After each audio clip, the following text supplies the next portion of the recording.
Mesdames et messieurs, bonsoir. Très heureux de vous retrouver. C'est toujours un pur bonheur de vous servir. Vous savez, notre exigence ici, c'est de vous faire mieux comprendre l'actualité. Et l'actualité ce soir, c'est bien cette sortie des anciens présidents de la République. Thomas Boni-Yayi et Nicéphore Dieudonné Soglo se sont adressés, on pourrait le dire, à la population. Et nous allons pouvoir en parler. Vous savez, hier, c'était le scrutin législatif qui permettra donc de renouveler les membres du Parlement. C'est toujours à l'ordre du jour. Et donc, dans ce cadre, ils sont sortis. Nous allons pouvoir décrypter un peu les propos qui ont été tenus. Et pour l'exercice, nous avons eu cette initiative d'inviter pour vous des citoyens de ce pays, ceux-là qui suivent au jour le jour l'actualité. Donc, je voudrais vous présenter le premier, Antoine Adoukonou, acteur politique. Bonsoir à vous. Bonsoir, monsieur. Vous faites partie du Bloc républicain, il faut le dire aussi. Bien sûr. Coordonnateur communal, parce que nous parlons des législatives, vous avez été comme coordonnateur communal aussi. Bon, j'ai été responsable chargé des questions électorales au niveau de ma commune. De votre commune. Très bien, merci pour la disponibilité toujours renouvelée. Sur ce plateau, nous avons Augustin Sodinou, il est juriste de formation, il est candidat dans la 20e circonscription électorale. Bonsoir. Bonsoir monsieur le journaliste, bonsoir les téléspectateurs de E-Télé. Très bien, merci à vos côtés. C'est mon collègue Latif Ouboni, bonsoir. Bonsoir à vous Romuald, bonsoir à chacun et bonsoir à tous. Les anciens présidents de la République sont sortis, les propos tenus, les institutions de la République ont échoué. C'est leur propos, entre autres leur propos. Nous allons faire face, ou du moins nous allons nous opposer à l'installation donc de la 8e législature, les 83 députés qui seront issus donc de ce scrutin tenu hier. Antoine Adoukonou, lorsque vous entendez ces propos, quelle lecture vous en faites? Non, j'avoue que je viens de l'apprendre sur le coup, parce que j'étais très pris par les travaux statistiques des élections, donc j'ai pas pu suivre l'actualité. Je dois dire que je suis très étonné d'entendre des personnes de ce rang dire que les institutions ont échoué et qu'ils vont s'opposer à l'installation de la nouvelle Assemblée nationale. Je suis d'autant plus étonné que nous avons quand même une constitution qui a prévu le chemin à prendre lorsque il y a des contestations sur les élections législatives. Et je dois dire que l'article 117 de la Constitution est clair qu'en cas de contestation, que c'est la Cour constitutionnelle qui est saisie et qui statue sur... Mais qui peut contester si on n'a pas participé aux élections, par exemple?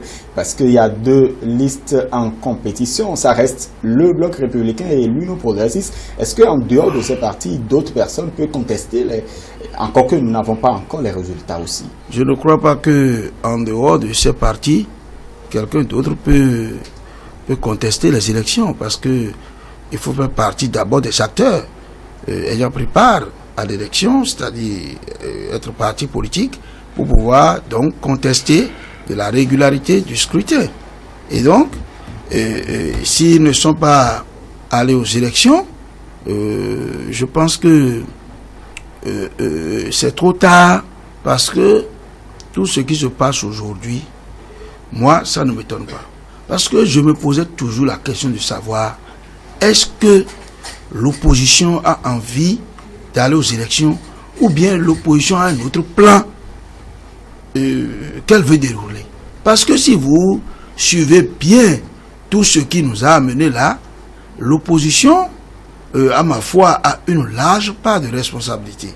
Surtout au moment où on a dit de chercher le consensus, et que l'opposition, elle, la première, a sorti du consensus.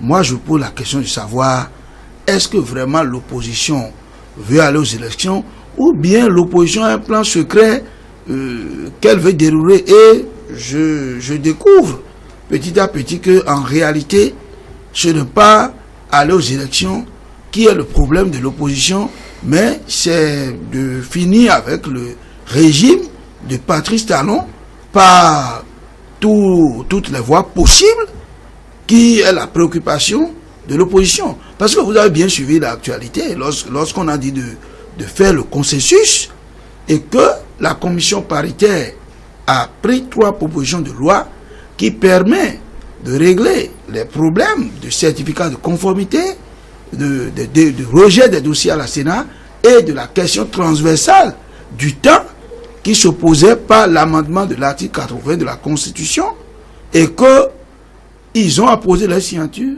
le lendemain. C'est l'opposition qui a été la première à renoncer encore à ce qu'elle a accepté dans le processus du consensus. Et moi je me demande, est-ce que l'opposition en fait veut aller aux élections, ou bien l'opposition veut en découdre avec le pouvoir actuel, parce qu'évidemment, n'étant pas d'accord avec les tests... De toute façon, les élections ont eu lieu. Nous avons entendu pas d'élection sans opposition. L'élection a eu lieu déjà, mais il y a tout de même un certain nombre de dispositions qui sont en train d'être prises, parce que quand vous écoutez ces anciens présidents aujourd'hui, cela voudra signifier que il y a des dispositions qui sont prises. Est-ce que vous faites la même lecture, par exemple, après avoir écouté ces propos, après avoir entendu tout ce que nous venons de rappeler, Augustin Soguinou, vous faites la même lecture que Antoine Adou-Kounou? Si c'est vrai que les anciens présidents Yahi Boni et Soglo ont fait cette déclaration, je voudrais leur dire qu'ils ne sont ni fondés juridiquement, qu'ils ne remplacent pas le peuple tout entier. Ils sont membres de la société béninoise et qui ne peuvent pas réaliser leur projet, et qu'ils se souviennent qu'ils ont dit qu'il n'y aura pas d'élection sans l'opposition, et qu'il y a eu élection, et qu'il y aura installation des membres du prochain Parlement, et qu'ils ne pensent pas qu'ils puissent mettre le pays à feu et à sang comme il avait promis, et qu'ils ne pensent pas que je vais faire appel aux miens du Bénin profond pour affronter son projet de 2012, qui ne pensent pas qu'ils puissent réaliser cela, parce que le Bénin est un pays de droit, un pays démocratique. Les institutions du Bénin fonctionnent, la démocratie du Bénin en marche. Certes, il y a des difficultés actuelles du fait des réformes. On n'est pas encore bien habitué, on n'est pas encore imprégné. C'est la première expérience après la réforme du système partisan. Donc il y a des difficultés, et la sagesse aurait exigé de ces anciens présidents de savoir raison garder. Car même si le taux de participation à l'élection d'hier a été constaté par tout le monde en tant qu'une participation faible, cela quand même laisse voir que c'est des Béninois qui sont allés voter malgré la situation tendue, malgré les menaces, malgré les fétiches, malgré les... Oh, vraiment, c'est déplorable, mais les Béninois ont prouvé quand même qu'ils tiennent à la bonne marche de la démocratie béninoise, au-delà même des intoxications, des fabrications malsaines de l'opposition. J'ai espoir que l'opposition trouvera raison, en fait, se donnera une nouvelle raison, parce que actuellement, ce que l'opposition béninoise fabrique, ce n'est pas de nature à honorer la démocratie béninoise. Il y a tout de même, c'est vrai que nous n'avons pas les chiffres de la participation des électeurs. 5 millions d'électeurs étaient attendus. Boni Yahi parle un peu, aujourd'hui, quand vous le suivez, il parle d'un taux d'abstention de 96%, alors que la plateforme électorale parle d'un taux de 22%, encore que nous avons des voix indiquées pour parler du taux de participation, et donc nous n'avons pas encore ces chiffres. Mais est-ce que la faible participation pourrait être un argument pour pouvoir s'exprimer comme l'ont fait par exemple ces anciens présidents de la République aujourd'hui? Il n'y a pas d'argument, peut-être que je ne suis pas le mieux placé, il y a un juriste, mais il n'y a pas d'argument pour dessaisir les institutions de la République de leurs prérogatives. Il n'y a pas d'argument pour un super homme faire ce que de droit et ce que de test revient en fait aux institutions. Ça c'est évident. Maintenant, après, même s'il y avait d'arguments, même s'il y avait des raisons, il y a un bilan déjà qu'il faut faire. Il y a un regard humain au-delà de nos caractères, de nos habitudes et de nos penchants politiques. Il y a un bilan et un regard humain à poser sur ces populations qui, malgré, pour une certaine partie, pour une bonne partie, malgré qu'elles aient voulu voter hier, n'ont pas pu. Pourquoi? Parce qu'il y a une certaine souffrance psychologique. Il faut qu'on l'admette. Il y a une certaine peur, une certaine agression psychologique. Mais il y en a même qui ont payé de leur physique, de leur bien, la démocratie. Et ça, il me semble qu'il fallait un peu tempérer les choses, arrêter, faire d'abord le bilan. S'il y a à assumer d'abord. Parce que de ce qui s'est passé à ça avec Tchaourou, Banté, Dassa, certains en parlent, de ce qui s'est passé dans ces zones-là et à Parakou, il y a quand même qu'il nous faut quelqu'un pour assumer. Les forces de l'ordre, vous les avez vues subir, souffrir, alors là, dans une certaine dangerosité, mais sans réagir, alors que les forces de l'ordre... Parce que le président de la République a été très clair, vous êtes là pour sécuriser les citoyens, pour la population, et donc on ne tire pas. Donc, quand on a eu un État, avec tout ce que cet État-là a d'éléments comme éléments de force, qui a subi, qui a accepté subir. Quand on a en amont eu des gens qui ont appelé à mots voilés, à mots à peine voilés, à ce que nous puissions vivre, ce qu'on a vécu là, il y a un bilan à faire. Il y a un certain regard humain à poser sur la réalité qui est une réalité de souffrance extrême pour certaines populations qui pourtant voulaient de cette réforme-là. Il y a une partie du Bénin, une partie des gens, j'ai vu des personnes âgées hier, qui étaient habituées à la pagaille politique, qui en avaient marre et donc qui appellent de tous leurs vœux à la continuation et à l'aboutissement de cette réforme-là. Eux, leurs sentiments, vous déposez ça où? Eux, leur volonté, vous déposez ça où? Eux, font-ils partie du peuple ou pas?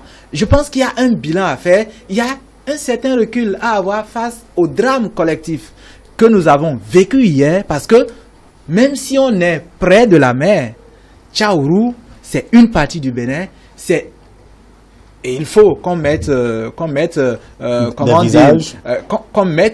même pas les visages, qu'on mette à défi n'importe quel Béninois de pouvoir nous prouver que dans toute sa famille, les liens y compris, il n'y a pas quelqu'un à Tchaourou qui peut-être, pendant que les choses se déroulaient, pouvait dire qu'il est en danger. Donc je pense que nous ne sommes plus à l'heure où le jeu est permis, l'impertinence dans les postures peut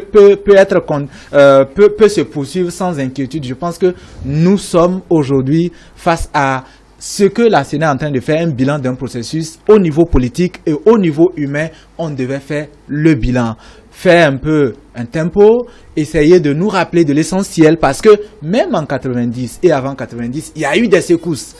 À tout moment, quand c'est arrivé, les gens se sont souvenus de l'essentiel. L'essentiel, c'est que pour que la querelle politique puisse bien être consommée, pour que les réformes politiques qu'on s'oppose ou qu'elles s'opèrent, il faut que l'État existe, il faut que l'unicité de l'État subsiste. Il m'a semblé que nous allons vraiment trop loin dans l'irresponsabilité, trop accrochés à nos volontés. Il n'y a pas de volonté. Il y a celle de maintenir l'État debout, uni et surtout solidaire face aux défis qui, ma foi, transcendent tout ce qui se fait aujourd'hui. Très bien. Et donc, à vous suivre, Latif Ouboni, pour vous, le plus important, l'essentiel à faire aujourd'hui, c'est d'abord de faire le bilan, qu'on soit dans un camp ou dans l'autre. Il faut faire un bilan plutôt que de prévoir encore d'autres manifestations qui pourraient alourdir un certain nombre de choses que nous avons connues, parce qu'il y a eu justement des incidents et l'avoir indiqué, l'a dit hier, le ministre Sakalafia, aucune perte en vie humaine. Il l'a dit véritablement, il faut l'affirmer, puisque les forces de l'ordre ont fait preuve également de professionnalisme. Antoine Adoukonou. Oui, je pense que nous sommes dans une situation très complexe. Et je pense que la grande difficulté que nous avons aujourd'hui, excusez-moi du peu, c'est beaucoup plus l'ignorance de la grande masse par rapport aux tests, par rapport à la démocratie elle-même. Et c'est sur ça que nous, les hommes politiques, y compris moi-même, nous agissons pour pouvoir faire avancer nos manœuvres. Pour instrumentaliser, vous me dites? Oui, pour instrumentaliser le peuple. C'est l'ignorance du peuple qui fait que nous, acteurs politiques, nous ne nous prenons pas au sérieux. Parce que nous savons que le peuple ne connaît rien de tout ce qui se passe. Et que la finalité, c'est facile de dire au peuple que le président Talon ne veut pas que l'opposition aille aux élections, mais sans savoir que, entre-temps, soi-même, on n'avait pas été dans les dispositions requises pour pouvoir s'apprêter, faire le sacrifice nécessaire pour être présent dans la compétition. Moi, j'aurais souhaité qu'au moment où la loi a été votée, que le président Soglo et Yahi Boni puissent organiser l'opposition pour vite s'adapter aux nouveaux tests. J'aurais souhaité que ces présidents, pendant que le président Patrice Talon a estimé qu'il faut qu'on retourne au consensus à l'Assemblée nationale, qui est une solution politique, histoire de laisser la solution légale pour vider les questions de certificat de conformité et autres. J'aurais aimé que cette occasion soit prise au sérieux par ces présidents qui organisent l'opposition pour dire voilà une dernière chance qui vous est offerte. Profitez-en, ne discutez pas de trop et que le consensus aurait été à bout. Et qu'on ne serait pas là. Très bien, c'est dépassé maintenant, puisque...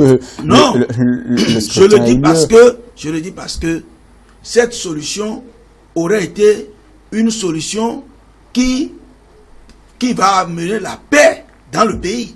Parce que, qu'on le veuille ou pas, ce que ces présidents sont en train de dire maintenant, une partie de la population sera prise à l'hameçon. Ceux qui n'ont pas compris les choses vont se prendre à l'hameçon. Il y a tout de même, Antoine Adoukonou, il y a tout de même une chronologie dans un certain nombre de faits. Latif Boni l'a dit tantôt, une agression psychologique par ailleurs, par exemple, où les populations ou les électeurs avaient envie d'aller se soumettre à ce devoir civique, mais par peur, par crainte d'être agressés, ils se sont abstenus véritablement. On a fait des appels indirects ou directement à la violence. Est-ce que les violences profitent à un camp, justement? Oui, évidemment. Cherchez à qui profite le crime et vous connaissez l'auteur du crime. Lorsqu'on a fait les élections de façon régulière, conformément au test, et que quelqu'un demande de rentrer dans la rue, si éventuellement on empêchait qu'on installe l'Assemblée nationale, vous pensez que ça profite à qui? Ça profite ne serait-ce qu'à l'opposition. Et donc l'opposition ne peut être que l'auteur de tout ce qui se passe. Mais est-ce que c'est possible d'empêcher l'installation, avant de revenir à vous, Antoine Adoukonou, est-ce que c'est possible d'empêcher l'installation, par exemple, de 83 citoyens béninois qui ont été régulièrement élus à l'issue d'un scrutin comme celui que nous avons eu? Oui, c'est à moi. Je parle d'abord de la qualité de ceux qui ont fait la déclaration, les anciens présidents de la République. Pour vous permettre d'imaginer jusqu'à quel niveau la dégradation est arrivée dans notre cité. Un président de la République qui connaît la constitution du Bénin, un ancien président de la République, je voulais dire, qui connaît la constitution du Bénin, qui connaît les instances qui procèdent à l'installation du Parlement, et qui va devant la presse et qui dit « Nous allons empêcher l'installation, j'invite le peuple à sortir pour barrer la route. » Il faut nous marcher Pour moi, ces anciens présidents se moquent du peuple béninois. L'ennemi commun du peuple béninois, c'est la pauvreté. Les difficultés aujourd'hui que nous avons sur le plan économique, qui n'est même pas seulement au Bénin, fait que la population pense, et surtout avec ces adresses de l'opposition, pense que la misère ou les difficultés qu'ils vivent sont liées à l'exercice politique, sont liées au fait que c'est le président Patrice Talon qui est au pouvoir. Mais je peux vous assurer que le peuple béninois est un peu pacifique. Les Béninois n'entendront jamais cet appel qui demande à brûler ce pays, ce seul pays que nous avons. Et je voudrais un tout petit peu dire que les Béninois ne sont pas ignorants. Non. Les Béninois ne sont pas du tout ignorants.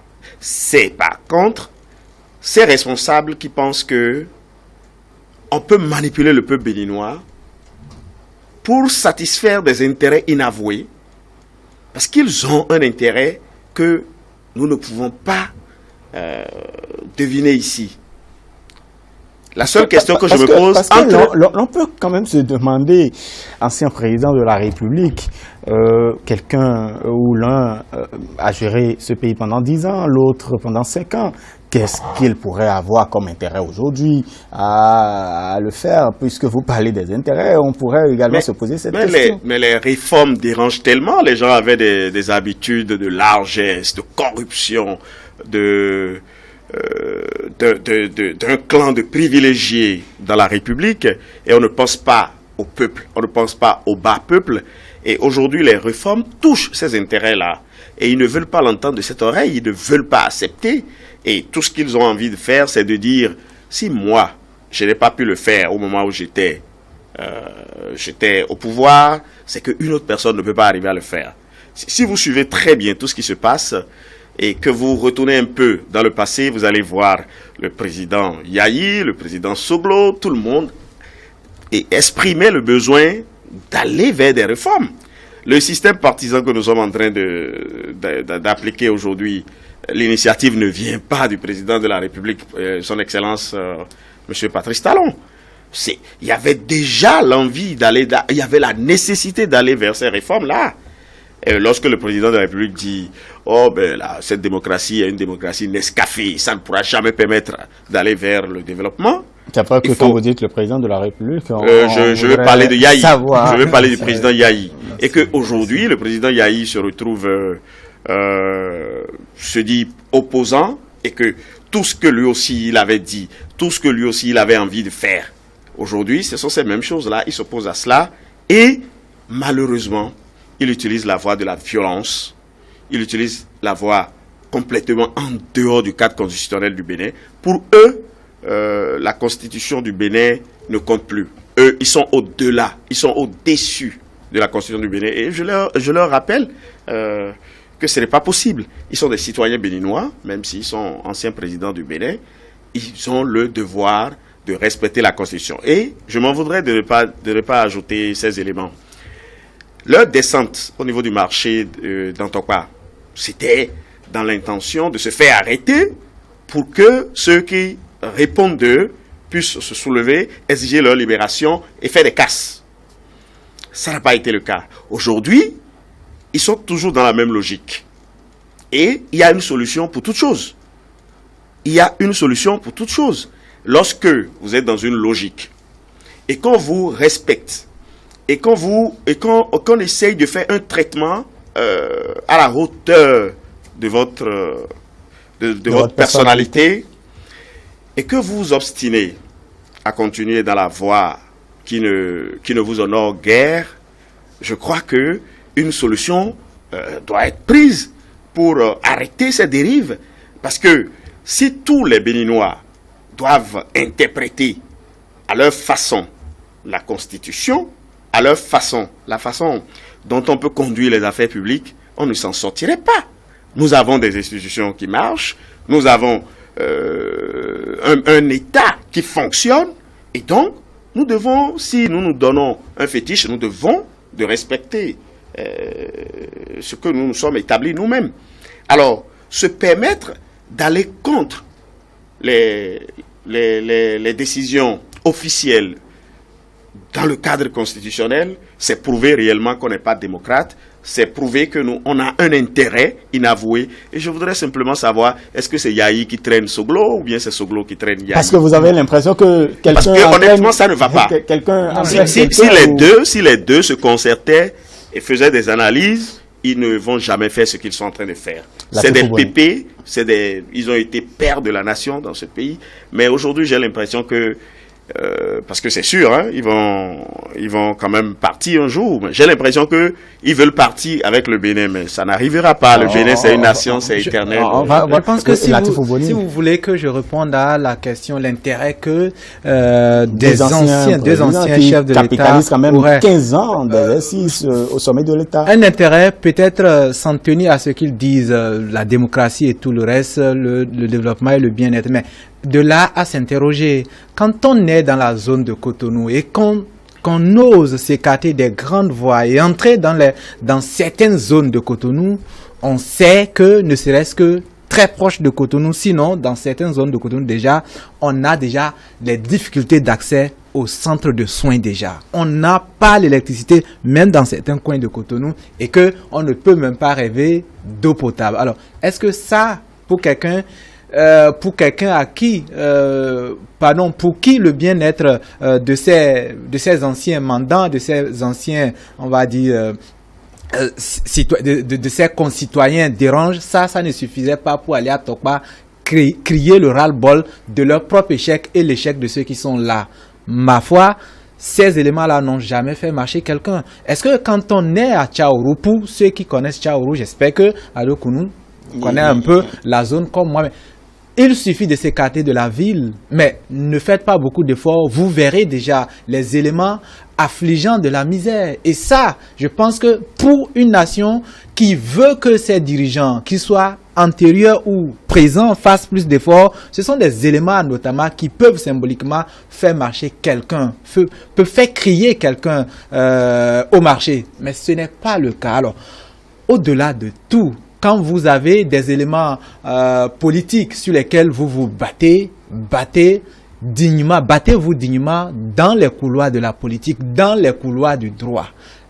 Je ne pense pas que nous sommes toujours là. Et pour me ramener à ce que je disais, Romuald oui, Ado Kounou et Augustin, il y a quand même que au-delà de tout, palabrer autour de la question politique est devenu quelque chose de socialement ancré, établi chez les Béninois. Mais allons vers les faits. Les faits, c'est que il y a quand même une zone où les casses ont été consommées. Des gens ont perdu leur maison. C'est bien ça construire l'État? Je ne pense pas. Ce n'est pas construire l'État, c'est plutôt la déconstruire. Et de plus en plus, on réveille les vieux démons qui font état de ce que, en termes d'amour de la République et de vivre ensemble, une certaine région n'est pas, on va dire, n'est pas au même niveau que les autres.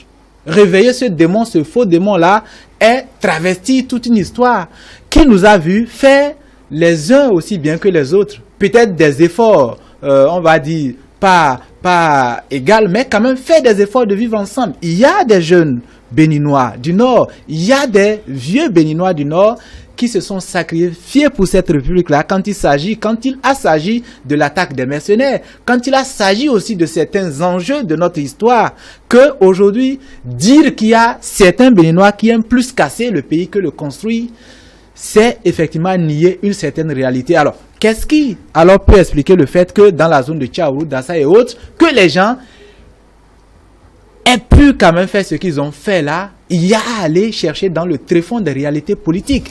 Quand on prend quand même cette emprise géographique, quand on prend certaines zones, ça se réfère quand même à des personnalités données. Nous sommes toujours dans la même dynamique. De quelle démocratie rêvons certaines personnes, ou rêvent certaines personnes, j'allais dire. De quelle démocratie rêvent certaines personnes pour le Bénin?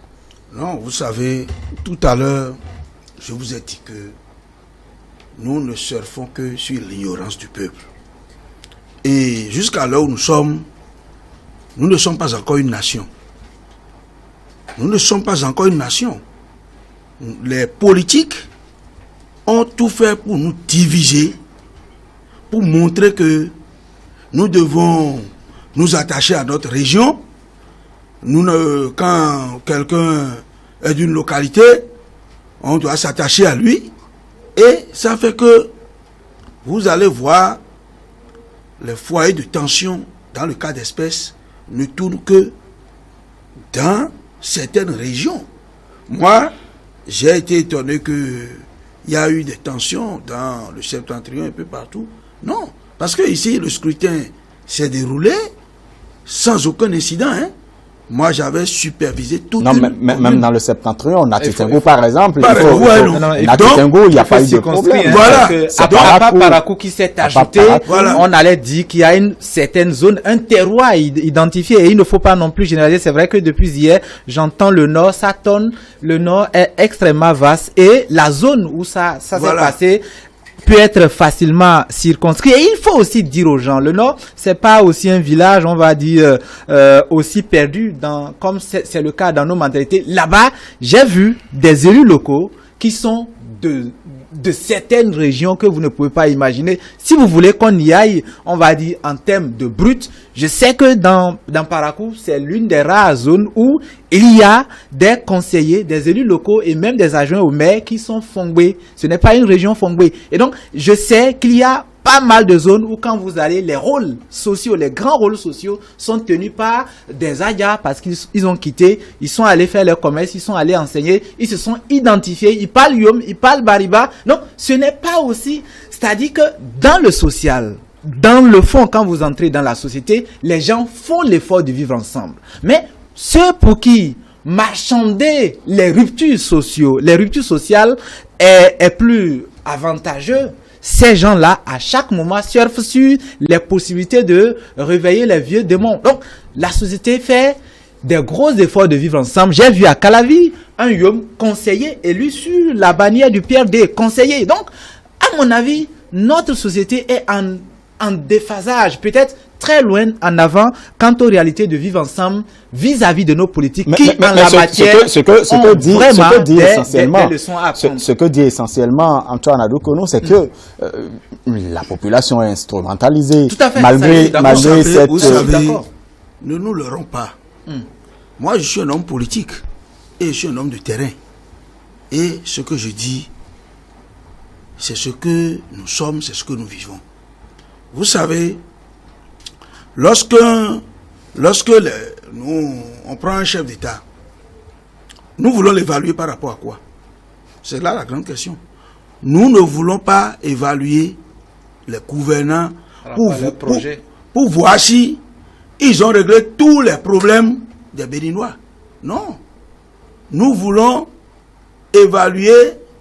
Il faut rompre avec toutes ces mentalités. Non, parce que le problème c'est quoi?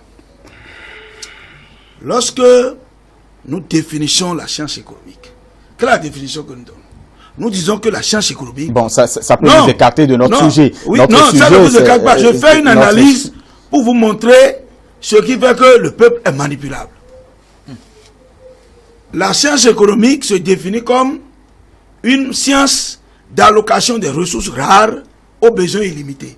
Ça veut dire que il n'y aura pas une économie où tout le monde sera satisfait parce qu'il y a toujours les cas là, ressources limitées, ressources rares, besoins illimités. Ce qui fait qu'il n'y a pas de gouvernant qui va venir satisfaire tout le monde.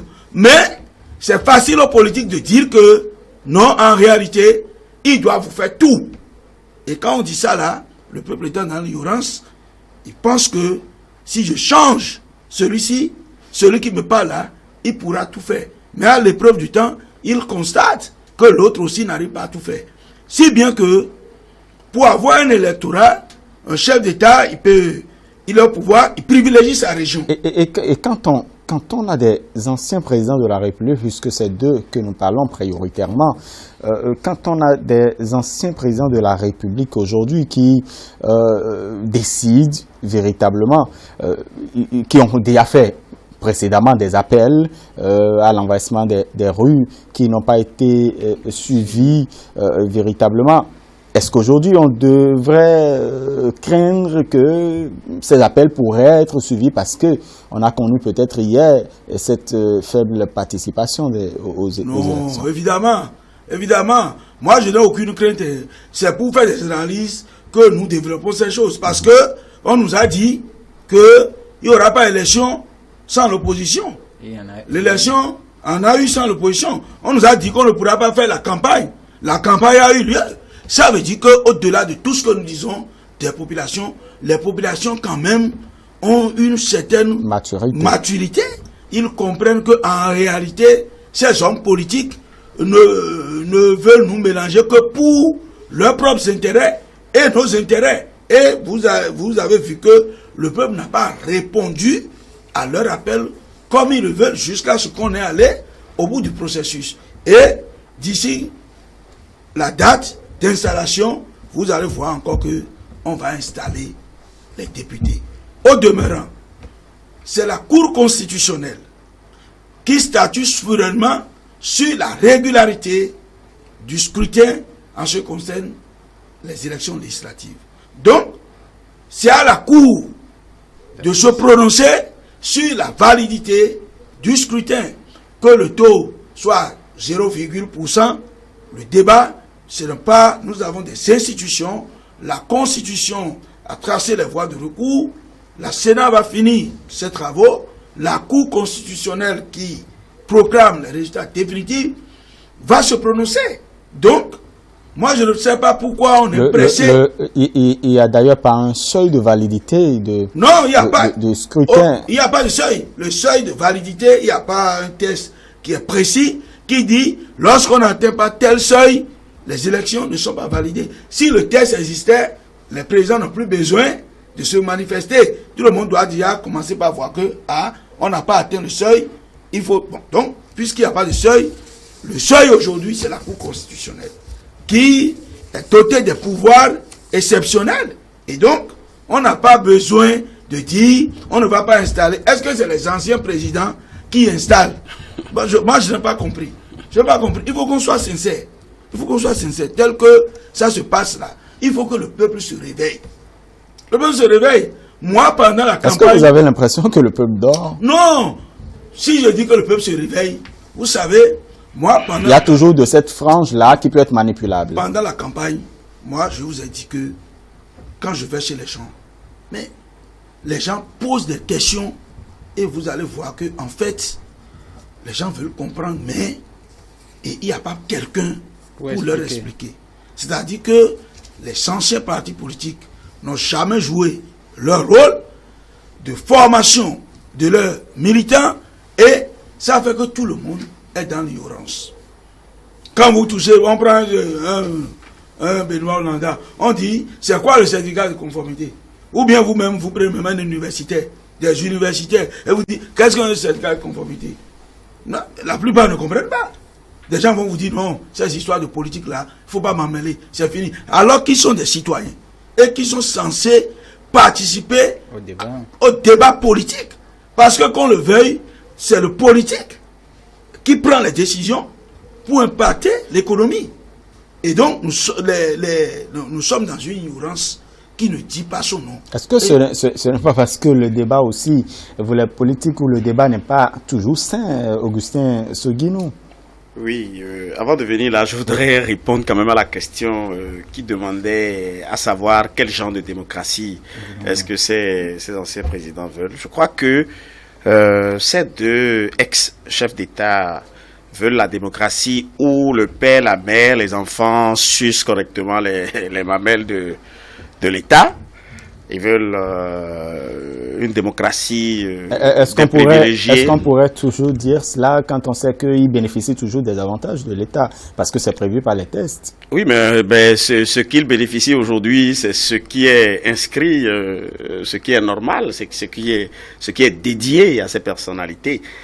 Hier, ils avaient, et je vais vous donner l'exemple, par exemple, de l'électricité et de l'eau, au moment où l'ancien président avait déjà les primes par rapport à ça, et pourtant les factures étaient payées par la présidence, et il fallait le rappeler par rapport à ça pour dire, écoute, il y a des primes qui sont versées et que ça prend déjà en compte l'électricité et l'eau, pourtant les factures sont toujours réglées par la présidence, c'est pas normal.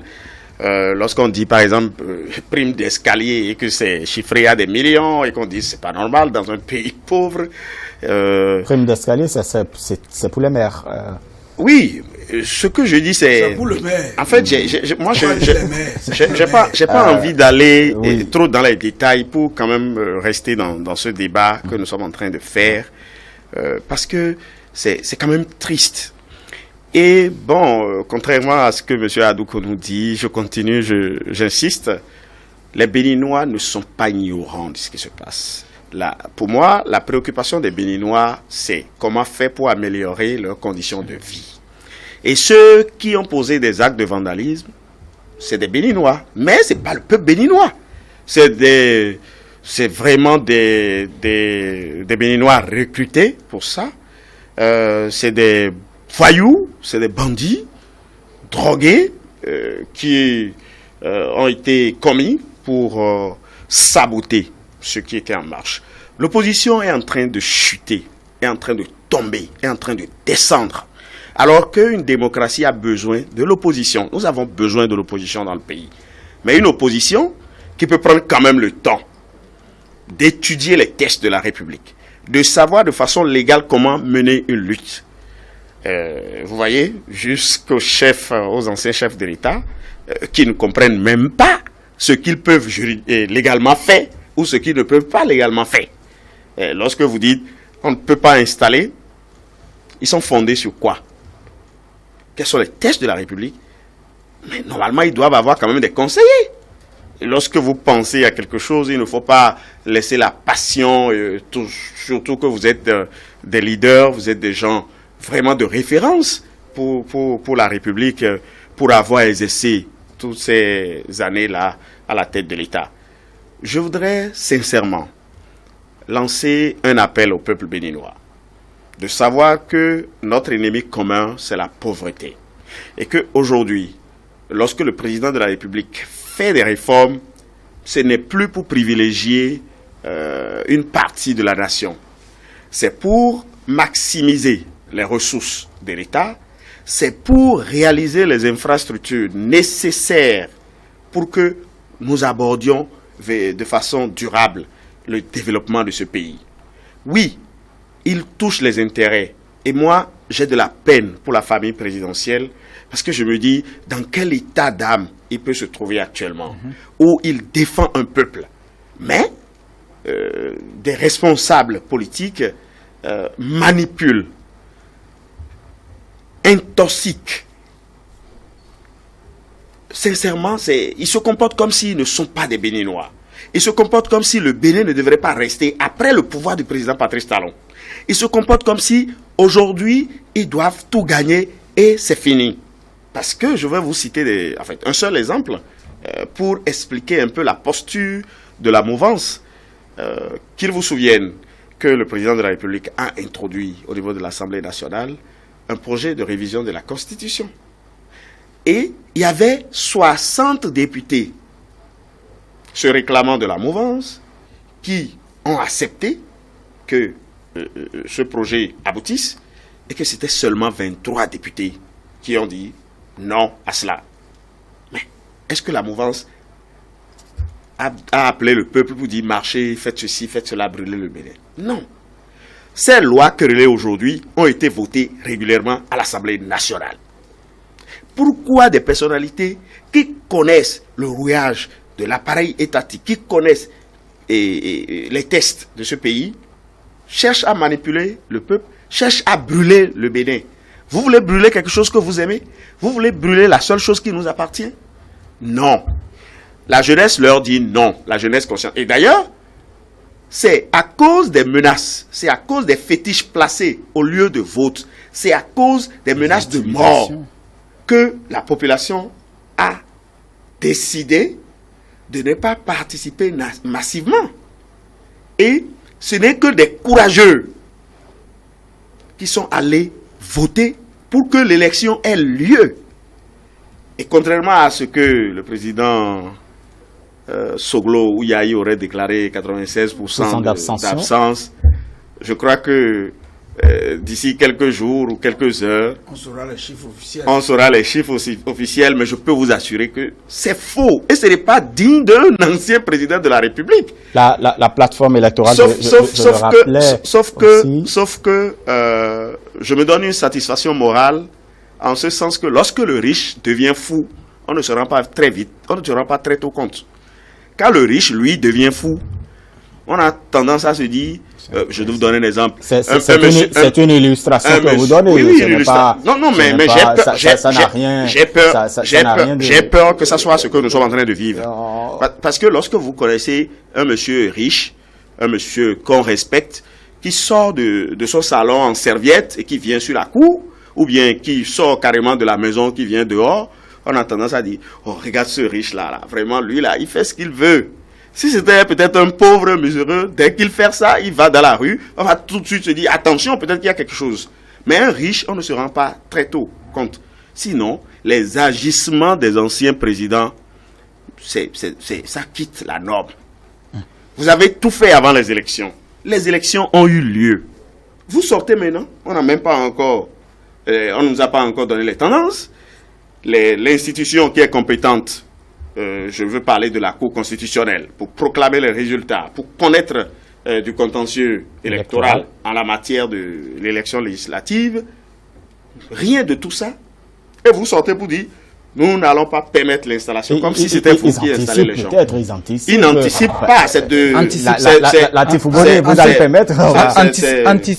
Anticiper soit dans une démarche, mais en réalité, les actes tels que les deux anciens présidents les posent, en fait, posent un problème.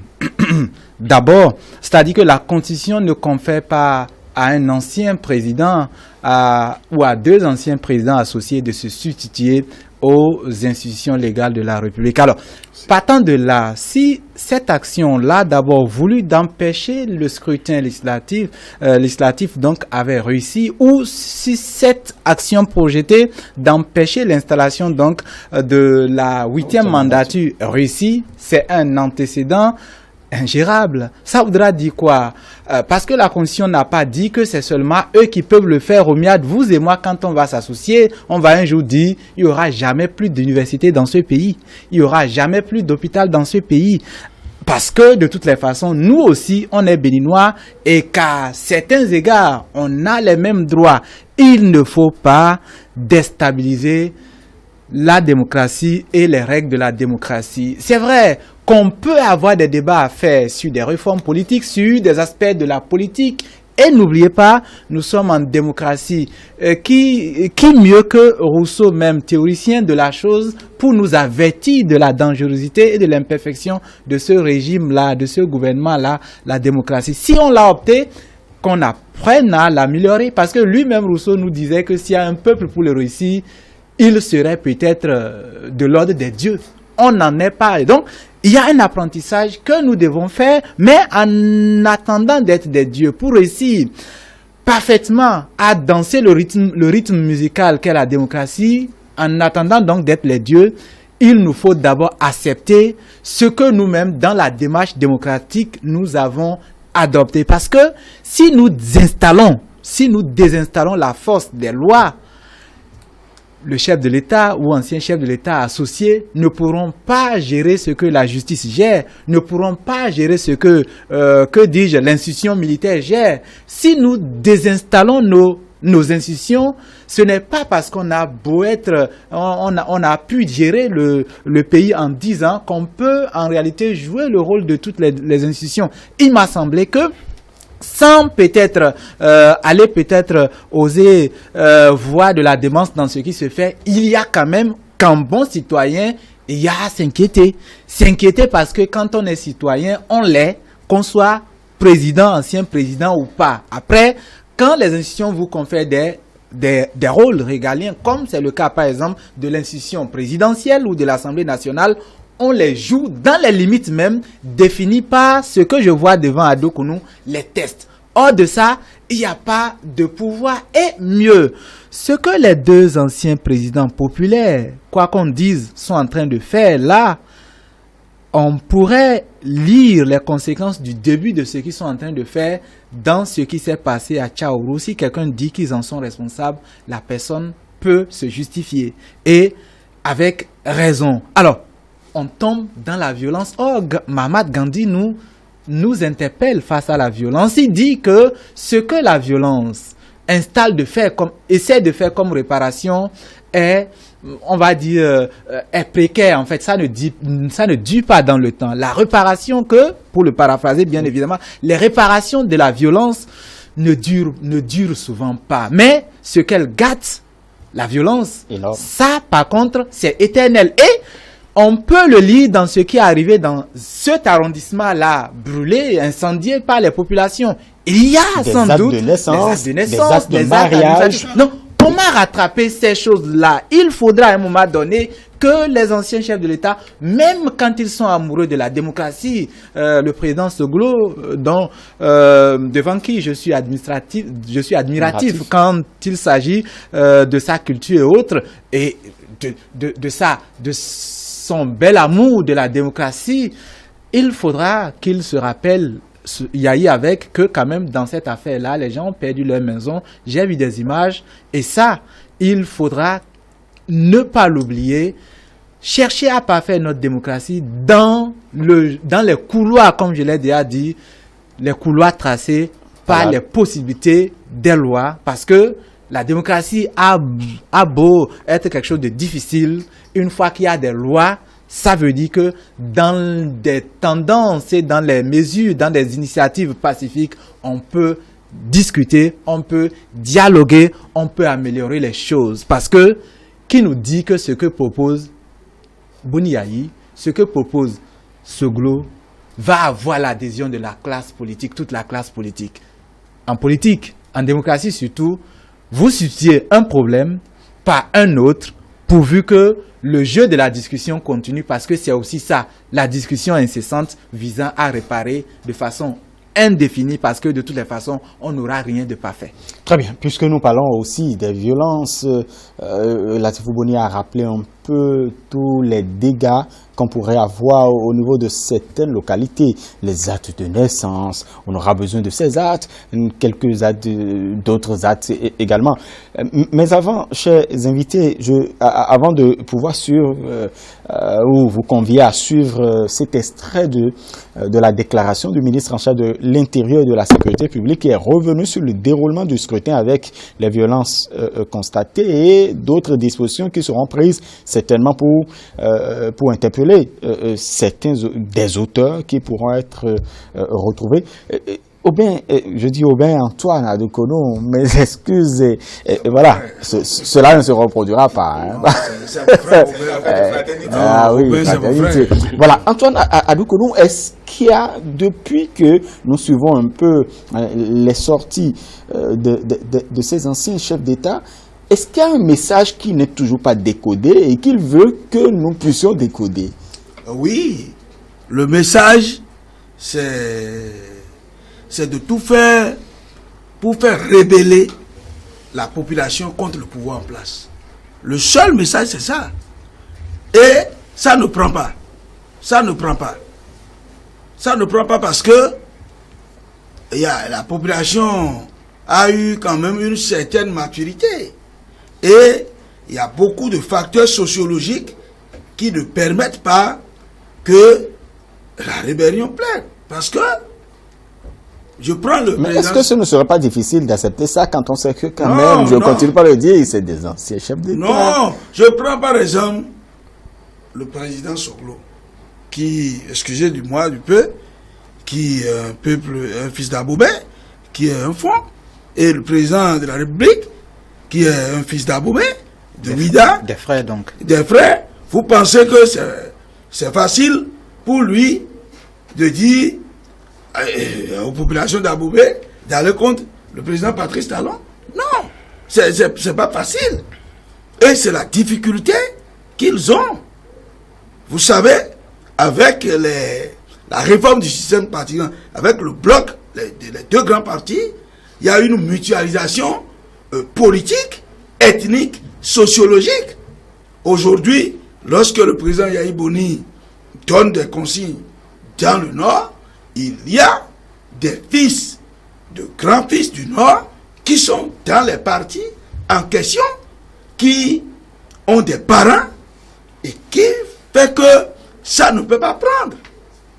Et c'est pourquoi il y a chaque fois on sort une formule, ça ne prend pas, on sort une autre formule, on est allé à Tantopa, ça n'a pas pris, on cherche des moyens, ça ne prendra pas. Vous voyez. Et donc, moi vraiment, j'aurais souhaité que pour la prochaine révision de la Constitution, parce que cela est nécessaire. On n'en est pas encore là. C'est-à-dire que on trouve une formule pour ranger les anciens présidents, par exemple, à la Cour constitutionnelle, où ils ont des obligations de réserve, et que la Cour constitutionnelle est l'organe la plus haute en matière constitutionnelle, et tout ce qu'ils ont exprimé, qu'ils trouvent, par exemple, ce cadre pour le dire.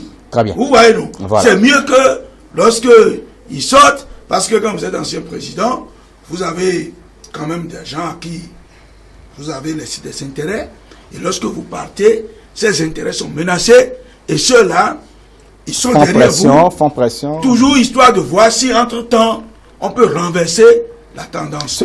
On est dans le chemin. Ce qui m'amène justement à poser cette question, parce que quand vous référez tout à l'heure... Permettez-moi de finir en disant que on est dans une situation où l'ancien qui doit mourir n'est pas complètement mort, et le nouveau qui doit naître n'est pas complètement né. C'est-à-dire que le pouvoir de Yahi Boni ne veut pas vraiment se dire que bon, c'est fini, Yahi c'est fini comme l'autre l'a dit là. On ne veut pas voir que c'est fini, et on fait en sorte que, alors que si vous n'êtes pas fini, c'est pas facile à l'autre de naître complètement. Voilà la situation. Mais le peuple béninois doit savoir là où il y a ses intérêts. Ses intérêts, c'est d'accompagner le président Patrice Talon à poursuivre ces réformes, quoique ces réformes peuvent parfois souffrir de quelques exigences, parce que c'est une œuvre humaine et qu'on peut parfaire à l'épreuve du temps. Toute la démocratie se construit tous les jours, et M. Latif Boni vient de le dire. La démocratie est fondée sur le postulat que l'homme est vertueux, alors qu'on sait que l'homme n'est pas vertueux. Le christianisme nous enseigne que nous avons hérité du pouvoir du péché originel, qui fait que en nous, ça vit le mal, ça vit le bien, et c'est éternel. Et donc la démocratie va se construire à l'épreuve du temps, et c'est quand nous allons devenir des dieux, comme il a dit, que nous pouvons avoir une démocratie sans faute. Sinon, tant que nous sommes des humains, on va toujours chevaucher. Le fruit qui avait été mangé dans le jardin d'Éden, c'était le fruit de la connaissance du bien et du mal. Bon. Voilà, c'est une parenthèse. Vous avez souligné tout à l'heure que peut-être l'un j'ai semblé comprendre que l'un entraîne l'autre, et je voudrais dire, Antoine Adoukono disait peut-être que ceux qui constituaient des intérêts font pression sur l'ancien président aussi. Est-ce que les anciens présidents sont victimes de leurs anciens collaborateurs ou un des anciens présidents est victime de l'autre? Bon, si vous revenez sur cette question, je vais aller beaucoup plus en profondeur, pas une petite démonstration. Les présidents Yahi et Soglo ne sont pas devenus anciens présidents dans la même période. Il existait déjà les anciens présidents au Bénin. Et il n'y a jamais eu d'élection au Bénin sans qu'il y ait eu des tensions avant que l'élection ne puisse avoir lieu. Il n'y a jamais eu au Bénin. Qu'ils vous souviennent, hein, quand on voulait faire la lépi, il y avait les marches, il y avait tout, il y avait la tension. Et à la veille des élections, il y a toujours eu des tiraillements, mais le Bénin s'en sort toujours au gagnant. La spécialité, les éléments nouveaux qui interviennent aujourd'hui, c'est que l'ex-président, l'ancien président Boni Yahi est devenu ancien président. C'est l'élément nouveau qui a ça. C'est l'élément nouveau. Donc, aller en profondeur, c'est indiquer celui qui est en train d'entraîner l'autre. Car l'autre était ancien président, il était ancien président avec le feu président Mathieu Kérékou. Nous n'avons pas eu cette dérive-là. L'élément nouveau, c'est Yahi Boni qui, au pouvoir, demandait affrontement entre les siens et d'autres Béninois. Ça veut dire, excusez, quand vous chassez le naturel, et quand vous avez l'habitude de la violence, vous ne pouvez que exprimer la violence. C'était dans un contexte. Quel que soit le contexte, en tant que père de la nation, c'était impossible d'aller dans ces... Donc c'est la nature de cette personnalité, et c'est l'élément nouveau. C'est lui qui est devenu nouvellement ancien président, et donc naturellement, entre griffes, c'est lui qui entraîne le président Soglo. C'est vrai que je n'ai pas fini. Je reviens à votre question de savoir le message à décoder. C'est simple. Le message à décoder est que le pouvoir Yahi a injecté 40 milliards à Maria Gleta sans pouvoir fournir de l'énergie aux Béninois, alors que aujourd'hui, c'est une réalité, nous avons l'énergie produite sur ce même site-là. Le message à décoder, c'est que désormais nous avons plusieurs rues au Bénin qui sont en train d'être bitumées. Nous avons l'éclairage qui est devenu réalité à Cotonou en tant que la vitrine, la ville est éclairée. Nous avons un programme qui dit qu'il y aura l'accès à l'eau potable intégrale de toute l'étendue du territoire national. Donc le message à décoder est simple, c'est une jalousie du fait que nous n'avons pas pu faire ça et nous n'allons pas lui laisser la main de le faire. Et la conclusion que je tire, c'est que fondamentalement, ces messieurs n'aiment pas le Bénin. Et comme ils n'aiment pas le Bénin, ils sont dans les manœuvres pour brûler le pays comme... C'est bizarre. Tout ce qu'ils font aujourd'hui, les actes qu'ils posent aujourd'hui, ils les avaient déjà annoncés. Et je sais que le pouvoir n'est pas du tout surpris, qu'ils se trompent. Tout ce qu'ils font, personne ne va tomber dans le piège. Le peuple béninois s'occupe de la recherche de son bien-être et vous ne verrez pas le peuple béninois derrière eux. Très bien. Nous allons maintenant sur cet extrait que je vous annonçais et revenir sur ce plateau. Ce dimanche 28 avril 2019, les élections législatives en vue de l'installation de la 8e législature de l'Assemblée nationale ont eu lieu dans notre pays. Sur tout le territoire national, les opérations électorales se sont globalement bien déroulées dans le calme et la discipline. Toutefois, le processus a connu quelques incidents, notamment dans le centre-ville de Parakou, Chaourou, Savé et Glazoué, puis à Banté, Savalou et Manigri, où des individus incontrôlés s'en sont pris au matériel de vote, aux équipements de la police républicaine et à ses hommes, à des biens privés ou à des journalistes. D'autres encore ont entrepris de barrer la route pour perturber, voire bloquer la circulation. Au total, des agents de la police républicaine ont été blessés par des armes de fabrication artisanale, notamment à Savé, et une équipe de presse a été physiquement agressée à Chaourou. Néanmoins, il est à signaler qu'aucune perte en vie humaine n'est à déplorer.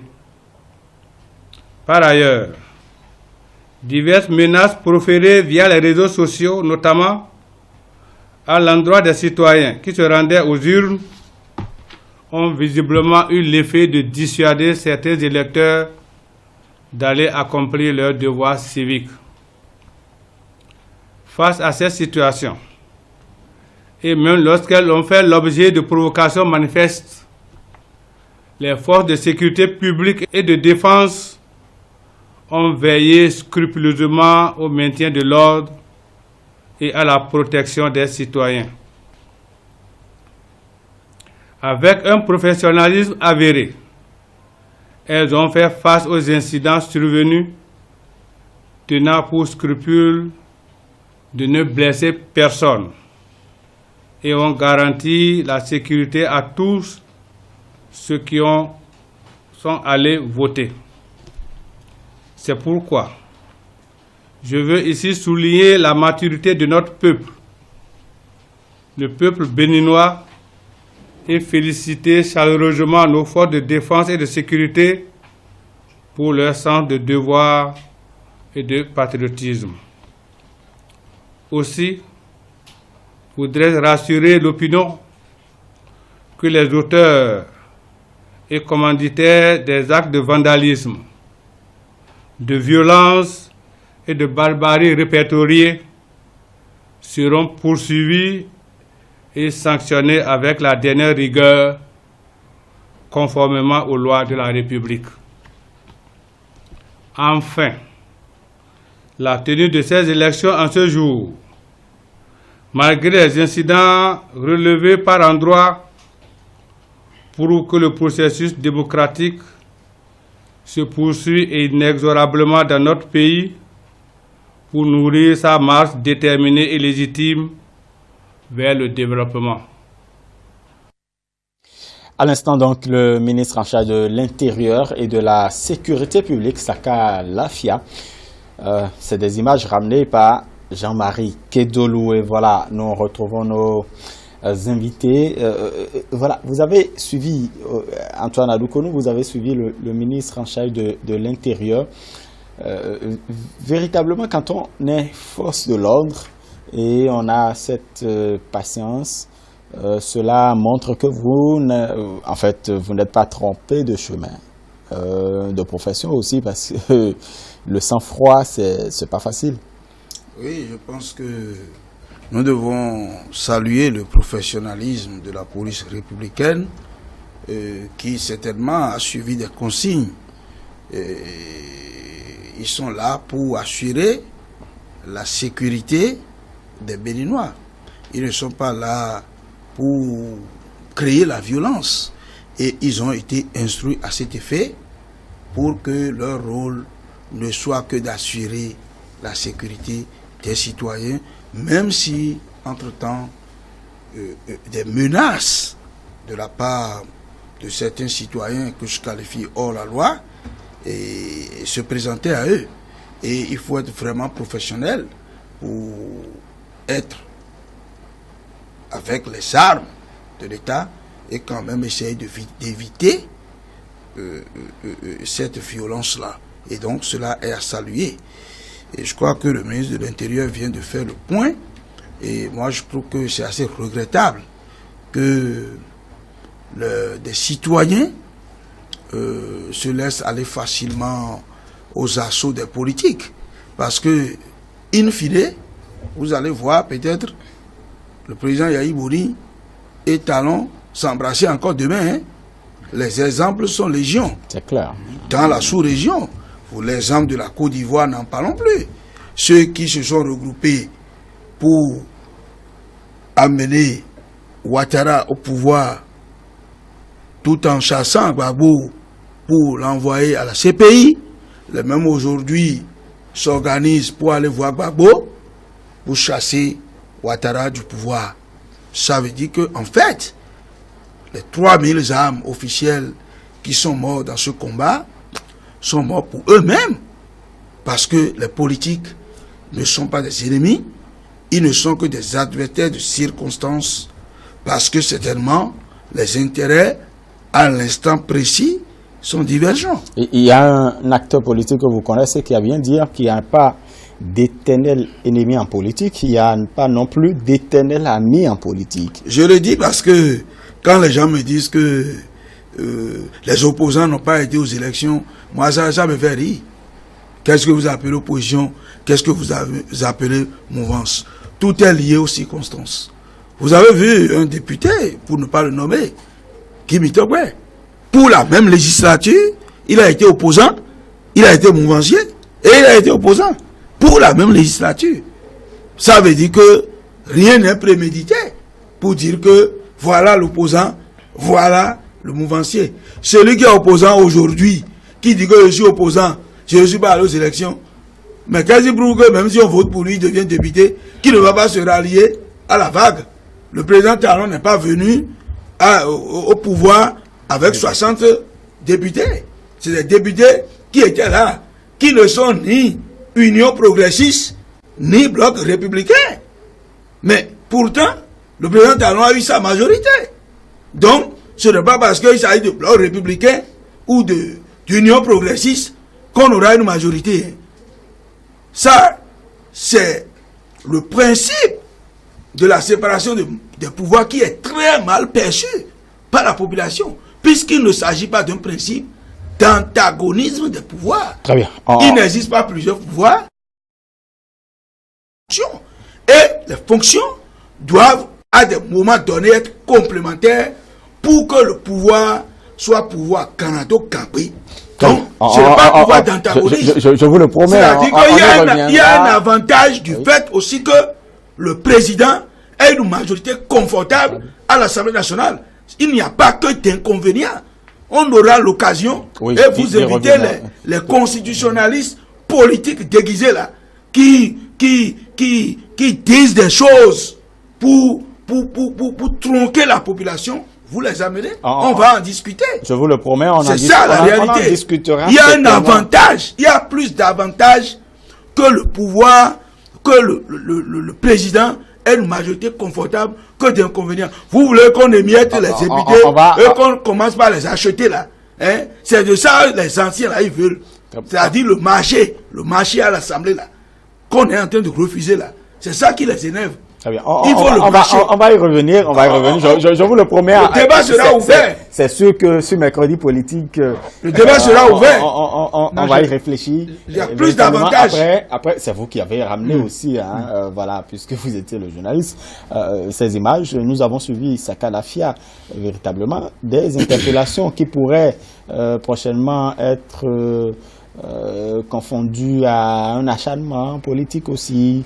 On n'en est pas là. C'est vrai que à l'heure de juger, ou plutôt à l'heure de spéculer et même parfois de faussement accuser l'action de nos institutions, on ne cherche pas à entrer en connaissance donc des éléments dont ces institutions-là disposent. Parce que ce qui s'est passé, que ça soit le ministre a parlé de Dassa, le ministre a parlé de Bantel, le ministre a parlé de Tchaourou, le ministre a parlé de Parakou, ce qui s'est passé là a été suffisamment filmé. Les gens se sont fait des selfies, ils ont partagé. Les forces de l'ordre, en ne cédant pas aussi à l'action violente, pour certains, filmaient, pour certains, ce sont des gens bien renseignés qui maîtrisent leur environnement. Donc, les auteurs sont connus. Les renseignements d'État ne sont pas aussi faibles que ça. Tout se sait dans cette République-là. Effectivement, les gens vont payer et une fois encore, ça pose un problème d'agenda de nos acteurs, d'agenda de tous les acteurs dans la République. Quand vous avez suivi la déclaration des deux chefs de l'État aujourd'hui, effectivement, vous verrez que le projet, c'est déjà l'anticipation à plus de 2-3 étapes en réalité de notre processus électoral. Et donc, on vise déjà l'installation, la saboter, l'empêcher. Est-ce que on a eu le temps d'accorder ce nécessaire respect-là à ceux qui ont été blessés dans l'action visant à répondre à ce qui avait été fait comme appel, en tout cas pas suffisamment. Avons-nous pris, dans les déclarations de cette de cette soirée-là, pris le temps suffisamment d'évoquer et de reconnaître même la douleur psychologique, la douleur physique de ceux-là qui se sont fait tabasser, bien en se positionnant dans la zone de pas d'élection, pas d'opposant, pas d'élection? Je ne pense pas. Et donc, à l'heure du bilan, le plus souvent, à l'heure donc des responsabilités dans une révolte comme ça, c'est chacun pour soi, chacun pour ce qui lui aura été donc reproché. Donc, ce n'est pas à Nicéphore Dieudonné Souglo ni à Boni Yayi d'aller payer pour Latif Boni qui avait un goudin lance-pierre ou des fétiches barrant la route. Et donc, je pense que il nous faudra, en tant que en tant que population, même si on n'a pas été ancien président ou même si on n'a pas des grades de juriste, on peut comprendre la logique. Quand vous avez votre maison et que vous supportez peut-être un président ou un ancien président, Romuald Ndoumboui, qui ne fait pas la même chose que vous, quand il vient enflammer vos biens, est-ce que ça construit l'État ou pas? Je pense que nous avons un peuple lucide. Les gens n'ont pas besoin d'aller à l'école pour tenir. On a vu des législateurs qui ne sont pas des spécialistes en Molière ni en juridisme exacerbé. Et nous avons vu des gens qui pouvaient, et d'ailleurs c'est prouvé, qui pouvaient comprendre le sens de l'article 242 très facilement, alors que les doctorants et autres s'y perdaient. Et donc, nous avons un peuple qui n'a pas besoin de cahier avant de pouvoir juger de la bienséance donc d'une action ou d'une autre. Donc, on ne peut pas se cacher derrière nos colères, derrière l'absence de la maîtrise de B.A.B.A.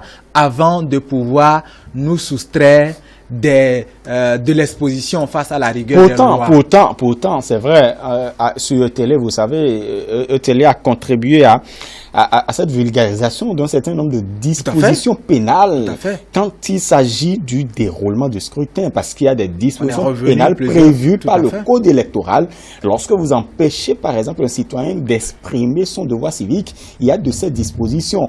Peut-être que, véritablement, nous avons eu cette initiative de vulgariser cela. Peut-être que sont-ils toujours ignorants? Parce que cette phrase, vous permettez, on va permettre quand même à Augustin Seguino de revenir, parce que quand nous écoutons le ministre, il y a quand même de ces choses-là. Oui, je me retrouve dans le message du ministre de l'Intérieur. Je signale au passage que j'ai été candidat à cette élection, où on avait des représentants dans tous les bureaux de vote, on avait des éléments sur le terrain pour quadriller le terrain dans la 20e circonscription électorale. Et nous avons des candidats de notre famille politique sur toute l'étendue du territoire national. Donc, le scrutin s'est déroulé normalement et que les menaces ont eu raison sur une frange de la population qui n'ont pas cru devoir faire le déplacement tout en se rassurant pour leur vie. Voilà, à cause de leur vie. Voilà, à cause vraiment des menaces et tout ça. Mais je voudrais dire que les éléments qui ont posé les actes de vandalisme, qui ont mis la main sur les matériels électoraux, qui ont essayé d'aller même en affrontement avec la police républicaine, sont des commis. Et avant qu'on ne leur assigne cette tâche-là, c'est qu'on les a identifiés comme des éléments qui s'y connaissent. C'est comme peut-être, on sait que c'est des gens qui connaissent comment casser correctement, comment faire truc. Oui, des badauds. Mais ce qui est sûr, nous sommes dans un état de droit. Et nous avons un code pénal qui, au passage, je remercie le législateur qui nous a doté d'un nouveau code pénal où les thèmes sont clairs pour identifier les infractions, pour faire savoir aux Béninois les peines que doivent subir ceux qui posent de ces actes-là. Mais tenez-vous tranquille, on ne punira pas seulement ces individus mal intentionnés. On va, comme l'a dit, les commanditaires aussi. Naturellement. C'est pourquoi j'ai dit, il n'y a pas de problème sans solution. La descente au marché d'Antokpa voulait quelque chose. L'État a été suffisamment responsable. L'État a opté pour la sagesse. Et l'élection a eu lieu. Après l'élection, ils sont toujours dans l'objectif. Tout à l'heure, on avait fait un petit exercice et on a compris qui est en train d'entraîner qui parmi les deux anciens présidents de la République pour comprendre un peu ce qui se passe. Et naturellement, tout ça finira par se savoir. Et les responsables doivent répondre de leurs actes. Car le Bénin, il n'y a aucun Béninois qui soit au-dessus de la loi. Tous les Béninois doivent respecter les lois en vigueur dans notre pays. Alors donc, le message du ministre de l'Intérieur me réjouit parce que j'aurais appris qu'il y a eu de morts. Aucune perte en vie humaine. Donc, le ministre de l'Intérieur qui s'occupe des affaires intérieures, qui a les meilleurs renseignements, plus que quiconque au Bénin, pour avoir les informations fiables, à faire la déclaration que hier, il n'y a pas eu de perte en vie humaine. Eh bien, je pourrais dire ici haut et fort que le Bénin est sorti une fois encore gagnant, malgré toutes ces difficultés, malgré toutes ces agitations de l'opposition, que j'appelle vivement à changer de disque. Il faut que ça soit une opposition qui lutte pour le bien-être des Béninois.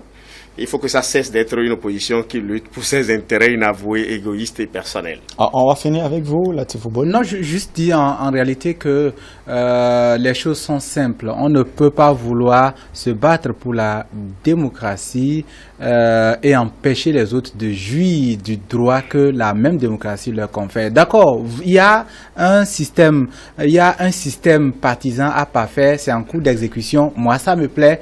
Je suis en mesure, j'ai le droit de quitter chez moi tranquillement, marcher, aller dans un centre de vote, un poste de vote, voter, revenir chez moi tranquillement, à la fois que je ne sois pas touché ainsi que mes biens. Et ça, c'est aussi ça la démocratie. J'ai les garanties de pouvoir jouir de ça. Quand vous, parce que vous luttez pour une autre démocratie, vous m'empêchez de jouir de ça, vous n'êtes plus des démocrates, vous ne vous battez plus pour la démocratie, vous instaurez quelque chose d'autre qui n'a peut-être pas encore de place dans tout ce qu'il y a comme support de nos vocables, de nos différents vocables.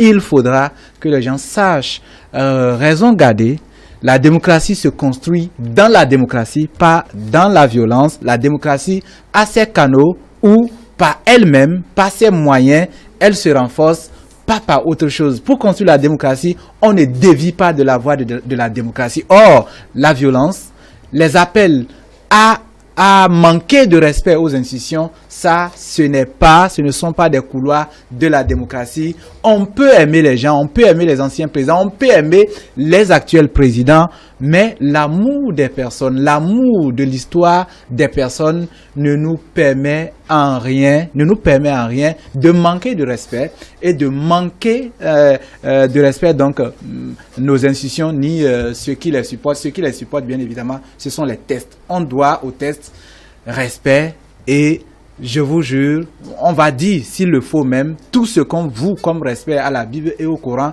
c'est peut-être un peu plus supérieur qu'il faut vouer aux lois parce que sans eux, on n'aura même pas le temps et la quiétude de louer nos autres dieux. Très bien. Merci beaucoup à vous. Antoine Alukono, merci beaucoup pour finir.